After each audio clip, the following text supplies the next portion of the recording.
ఊపా చట్టం కింద మేధావుల్ని అరెస్ట్ చేశారు, జర్నలిస్ట్ అరెస్ట్ చేశారు. ఊపా చట్టం లాంటి చట్టం 1856లోనే వచ్చింది ఈ చట్టం. అప్పటికప్పుడు దాన్ని మార్పులు చేర్పులు చేసుకుంటూ వచ్చారు. 1919లో వచ్చిన రౌలట్ చట్టం బ్రిటిష్ ప్రభుత్వానికి వ్యతిరేకంగా ఎవరైనా మాట్లాడినా, ఎవరైనా రాసినా, ఎవరైనా సభలు పెట్టినా నేరం. డైరెక్ట్ గా ప్రభుత్వం వాళ్ళని తీసుకెళ్లి అరెస్ట్ చేసి జైల్లో పెట్టొచ్చు. ఇది ప్రభుత్వం అధికారాన్ని తీసుకున్న చట్టం. ఆ సందర్భంలో ఏం చేశారంటే పంజాబ్లో 2 స్వాతంత్రోద్యమ నాయకుల్ని బ్రిటిష్ ప్రభుత్వం బహిష్కరించింది. అమృత్సర్ అనే పట్టణం నుంచి వాళ్ళని బహిష్కరించింది. వాళ్ళు ఇక్కడ ఉండకూడదు, ఎక్కడన్నా వెళ్ళి బతకాలి. అప్పుడు ఏం చేశారంటే అక్కడ ఉన్న ప్రజలందరూ వాళ్ళు మా నాయకులు, వీళ్ళందరూ మా నాయకులైన వాళ్ళని, మాకు వైద్యం చేసే వాళ్ళని, మమ్మల్ని ప్రేమగా చూసే వాళ్ళని ఇక్కడ ఉండొద్దని మీరు బహిష్కరిస్తారని చెప్పి ప్రజలందరూ తిరుగుబాటు చేశారు. తిరుగుబాటు చేసి వాళ్ళందరూ మాట్లాడుకోవడం కోసం ఒక సభ పెట్టుకున్నారు. మేము ఒక చట్టం తీసుకొస్తే ఆ చట్టాన్ని ధిక్కరించి చట్టాన్ని అమలు చేయకుండా మీరు సభ పెట్టుకుంటారా, మేము సభనే వద్దంటే మీరు సభ పెట్టుకుంటారని బ్రిటిష్ వాళ్ళు ఒక 300-400 మంది పోలీసులను తీసుకొని అక్కడికి వచ్చారు. డయ్యర్ అనేటటువంటి ఒక పోలీస్ అధికారి అక్కడికి వచ్చాడు. ఆ డయ్యర్ అనే అధికారి అక్కడికి వచ్చి ఏమాత్రం హెచ్చరించకుండా డైరెక్ట్గా పోలీసులకి ఒక ఆర్డర్ ఇచ్చాడు, ఫైరింగ్ చేయమని. ఫైరింగ్ మొదలైంది. మీరు ఎప్పుడైనా జలియన్వాలా బాగ్ వెళ్తే లోపలికి వెళ్ళడానికి ఒక మనిషి మాత్రమే వెళ్ళడానికి జాగా ఉంటుంది. దానికి ఇంకెక్కడ దారి ఉండదు. బయటకు వెళ్ళడానికి ఒక పెద్ద కోట లాగుంటాయి చుట్టూ గోడలు. లోపలికి వెళ్ళిన వాళ్ళ మీద ఫైరింగ్ ఏం జరుగుతుంది? అందరూ చనిపోతారు. తమ జీవితాలను రక్షించుకోవడానికి ఎవరికి వాళ్ళుగా గోడల పాకారు. గోడ ఎక్కి పారిపోదామని గోడలైన పాకుతూ ఉంటే బుల్లెట్ వచ్చి తగిలి సగం గోడ ఎక్కిన వాడు బుల్లెట్ తగిలి కింద పడి చచ్చిపోయారు. ఒక పెద్ద బావి ఉంటుంది. ప్రాణాలను అరచేతిలో పట్టుకొని రక్షించుకోవడానికి ఆ బావిలో దూకారు. ఒకరి మీద ఒకరు దూకి ఏం చేశారు? చచ్చిపోయారు. ఇట్లా కొన్ని 100 మంది చనిపోయారు. సరే, వాడు కాల్పు జరిపి వెళ్ళిపోయాడు. జలియన్వాలా బాగ్ సంఘటన జరిగింది. నెత్తుడితో తడిసి ఉన్నటువంటి నేల అది. ఆ ప్రాంతం అంతా ఆ నెత్తుడితో తడిసి ఉన్నటువంటి ఆ ప్రాంతాన్ని చూసినటువంటి 1907లో పుట్టినటువంటి ఒక వ్యక్తి 1920 వచ్చే నాటికి తన వయసు ఎంత ఉంటుంది? 14 ఏళ్ళు ఉంటాయి. అంటే ఇక్కడ కూర్చున్న మీకన్నా తక్కువ వయసు, 10th క్లాస్ వయసు కలిగినటువంటి వ్యక్తులు భగత్ సింగ్. ఆ సంఘటన చూసి చైతన్యం పొంది స్వాతంత్ర పోరాటంలోకి వచ్చాడు. ఒక సంఘటన భగత్ సింగ్ జీవితాన్ని మార్చేసింది. అప్పటి వరకు తన కుటుంబంలో, తన చుట్టుపక్కల బంధువులు చాలా మంది కర్తార్ సింగ్ లాంటి వాళ్ళు బ్రిటిష్ వాళ్ళకు వ్యతిరేకంగా పోరాటం చేస్తున్నారని వాళ్ళ నాన్న చెబుతూ ఉంటే విన్నాడు. కానీ స్వయంగా బ్రిటిష్ వాళ్ళు ఎంత దుర్మార్గులో చూశాడు. ఆ నెత్తురుతో తడిసినటువంటి నేల, ఆ నేల మీద ఉన్న మట్టి, ఆ మట్టిని తీసుకొని వచ్చి ఒక సీసలో పెట్టుకొని ఇంట్లో పెట్టుకున్నాడట. రోజు ఆ నెత్తురుతో తడిసిన మట్టిని చూసేవాడట.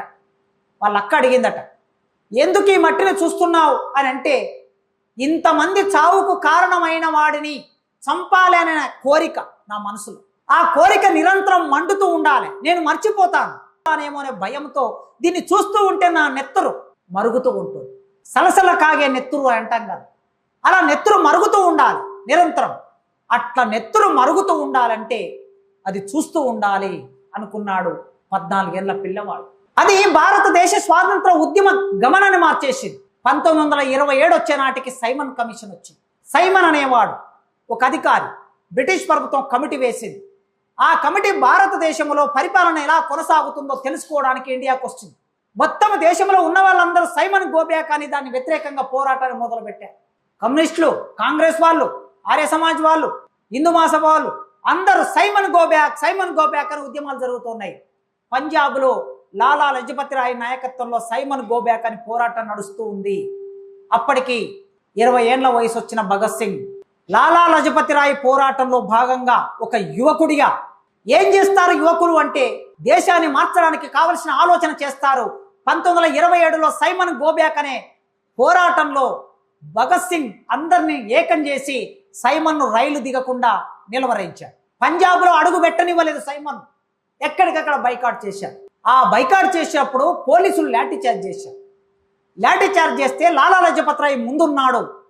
ఆ ముందున్న లాలా లజపతి రాయ్ తల మీద సాండర్స్ అనే ఒక పోలీస్ అధికారి లాఠీ తీసుకొని కొడితే ఆయన తలకి గాయమైన ఆయన్ని భగత్ సింగ్ వీళ్ళ మిత్రులందరూ తీసుకెళ్లి హాస్పిటల్లో వేస్తే హాస్పిటల్లో చనిపోయాడు లాలా లజపతి రాయ్.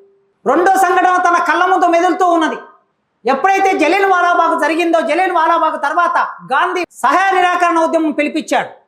సహాయాన్ని నిరాకరించాలి. ఎవరికి నిరాకరించాలి? బ్రిటిష్ వాళ్ళకి నిరాకరించాలి. లాయర్లు కోర్టుకు వెళ్ళొద్దు, టీచర్లు స్కూల్కి వెళ్ళొద్దు, ప్రొఫెసర్లు యూనివర్సిటీకి వెళ్ళొద్దు, జడ్జీలు అన్ని ఆఫీసులన్నీ బంద్ కావాలి. అది సహాయ నిరాకరణ ఉద్యమం.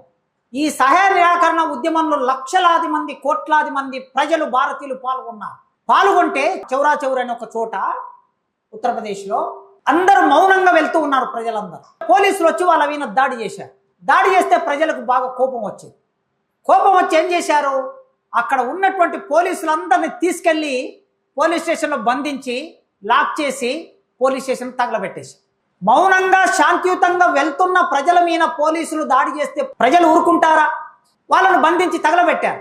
తగలబెడితే గాంధీ ఏం చేశాడంటే వెంటనే సహాయ నిరాకరణ ఉద్యమాన్ని వెనక్కి తీసుకున్నాడు. స్టాప్ చేసినప్పుడు భగత్ సింగ్ ఆలోచిస్తూ ఉన్నాడు. ఆయన అప్పటికి చిన్న పిల్లవాడే, ఏం చేయాలి, ఎందుకు? ఆయన కూడా అక్కడ పంజాబ్ రాష్ట్రంలో ఉండి పిల్లలందరినీ ఏకం చేసి పోరాటంలో పాల్గొన్నాడు. ఆపేస్తున్నానంటే ఎందుకు ఆపేస్తున్నావు అంటే, ఒక హింస జరిగింది. గాంధీ ఏం నమ్ముకున్నాడు? అహింస నమ్ముకున్నాడు. నేను అహింసను నమ్ముకున్నాను, అహింస ప్రకారం పనిచేస్తాను, కానీ పోలీసులను తగలబెట్టడం అనేది తప్పు, అందుకే నేను పోరాటం ఆపేస్తున్నాను. పోలీసులను ఎందుకు తగలబెట్టారనే ప్రశ్న వేసుకోవాలి గాంధీ. వేసుకోలే. తగలబెట్టారు గనక, హింస జరిగింది గనక ఉద్యమాన్ని ఆపేస్తున్నా అన్నాడు. హింస ఎందుకు జరిగిందనే ప్రశ్న వేసుకోవాలి గాంధీ. ప్రశ్న వేసుకోలేదు. దాన్ని విరమించినందుకు కూడా భగత్ సింగ్ కోపం వచ్చింది. ఇట్లా దేశంలో సంఘటనలు అన్ని జరుగుతూ ఉన్నాయి. జరుగుతున్నప్పుడు విద్యార్థి యువత ఏం చూస్తారు, ఏం ఆలోచిస్తారంటే, ఇక వాళ్ళు ఏమనుకున్నారు, బ్రిటిష్ వాళ్ళు మన మీద కాల్పులు జరుపుతున్నారు, చంపేస్తున్నారు, మనల్ని కొడుతున్నారు, చంపేస్తున్నారు, మన నాయకుల మీద దాడి చేస్తున్నారు, చంపేస్తున్నారు. మరి ఇట్లా మనం మౌనంగా ఉంటే ఎట్లా? భయము భక్తి రెండు ఏదో ఒకటి ఉండాలి మనిషికి అని వాళ్ళు అనుకున్నారు. అనుకొని భయం పుట్టించాలి. ఎవరిలో భయం పుట్టించాలి? బ్రిటిష్ వాళ్ళలో భయం పుట్టించాలి. భయం పుట్టించిన వాడు మళ్ళీ ఇంకోసారి మన దగ్గరికి రాడు. అందుకే ఏం చేశారంటే, మనం ఒక సంఘం పెట్టుకోవాలనుకున్నారు. మీలాంటి యువత అందరు కలిసి, వాళ్ళందరూ కలిసి హిందుస్థాన్ సోషలిస్ట్ రిపబ్లిక్ అసోసియేషన్ అని ఒక సంఘాన్ని పెట్టుకున్నారు 1928లో. భారతదేశంలో నిర్మాణమైన మొట్టమొదటి విద్యార్థి సంఘం ఇదే. ఎవరెవరు? భగత్ సింగ్, ఆజాద్ చంద్రశేఖర్, రాజ్గురు, సుఖదేవ్, ఇట్లాంటి వాళ్ళు చాలా మంది పనిచేస్తూ ఉన్నారు. వీళ్ళు ఒక్కొక్క ఊరికి ఒక్కొక్కరు. టెలిఫోన్ లేదా రోజుల్లో, బ్రిటిష్ వాళ్ళు పట్టుకుంటారు. చాలా జాగ్రత్తగా అందరూ అనుకున్నారు. అనుకుని ఒకరోజు మనం ఢిల్లీలో కలవాలనుకున్నారు. అందరూ ఢిల్లీలో కలిసి మీటింగ్ పెట్టుకున్నారు. మీటింగ్ పెట్టుకుని సంస్థను అనౌన్స్ చేశారు. ఆజాద్ చంద్రశేఖర్ దానికి కమాండర్ ఇన్ చీఫ్, ప్రధాన కార్యదర్శి భగత్ సింగ్. ఇక సంఘం కార్యకలాపాలు మొదలు పెట్టాలనుకున్నారు. ఎట్లా మొదలు పెట్టాలి? వాళ్ళు ఏమనుకున్నారు? భయం పుట్టించాలనుకున్నారు కదా.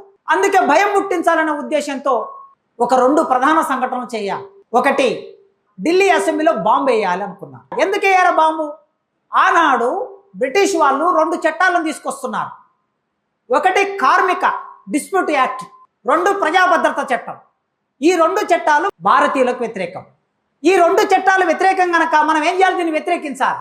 బయట మనం ఎంత మొత్తుకుని ఎవడు పట్టించుకుంటలేడు కనుక ఏం చేయాలి? డైరెక్ట్గా అసెంబ్లీలోకి వెళ్ళాలనుకున్నారు. అందులోకి వెళ్ళి స్పీకర్ ఇట్లా కూర్చున్నాడు. సరిగ్గా స్పీకర్ ముందు పొగ బాంబు వేశారు. స్పీకర్ ముందు పొగ బాంబు వేసి పారిపోవాలి కదా, పారిపోలేదు. దొంగలైతే పారిపోతారు, దొంగలు కాదు కదా వాళ్ళు, దేశభక్తులు. పారిపోకుండా బయటకు వచ్చి మంచి కరపత్రాలు పంచుతూ ఉన్నారు. ఏమున్నది కరపత్రంలో? బ్రిటిష్ వాళ్ళు మీరు చెవిటి వాళ్ళలాగున్నారు, మేము చెప్పేది వింటలేరు, మా బాధలు వింటలేరు, మా నినాదాలు వింటలేరు, అందుకే చెవిటి వాళ్ళకి శంఖం ముదిన వినిపించదు, బాంబు శబ్దం అవసరమని మేము బాంబు వేశాం. మిమ్మల్ని చంపాలనుకుంటే ఈ అసెంబ్లీలో ఉన్న వాళ్ళందరినీ చంపేసే వాళ్ళం, ఒక్కని కూడా చంపలే. ఎవరికి ప్రాణహాని తలపెట్టకుండా మా బాధ ఏంటో మీకు అర్థం కావాలని బాంబు వేశామని పొగ బాంబు అక్కడ వేసి దాన్ని కరపత్రాలు పంచారు. కరపత్రాలు పంచితే పోలీసులు వచ్చి అరెస్ట్ చేశారు. సరే, అరెస్ట్ చేసిన తర్వాత మీ అందరికీ తెలుసు భగత్ సింగ్ను ఉరిదీశారు. అంటే ఆ విధంగా భారతదేశంలో విద్యార్థులు ఎలాంటి పాత్ర నిర్వర్తించారు అనే విషయం మీకు అర్థం కావాలి. అప్పుడు దానికి తగిన ఒక 14 ఏళ్ల పిల్లలు, 17 ఏళ్ల పిల్లలు, 20 ఏళ్ల పిల్లలు, మీ వయసు పిల్లలు ఈ దేశ గమనాన్ని మార్చడానికి ప్రయత్నం చేశారు.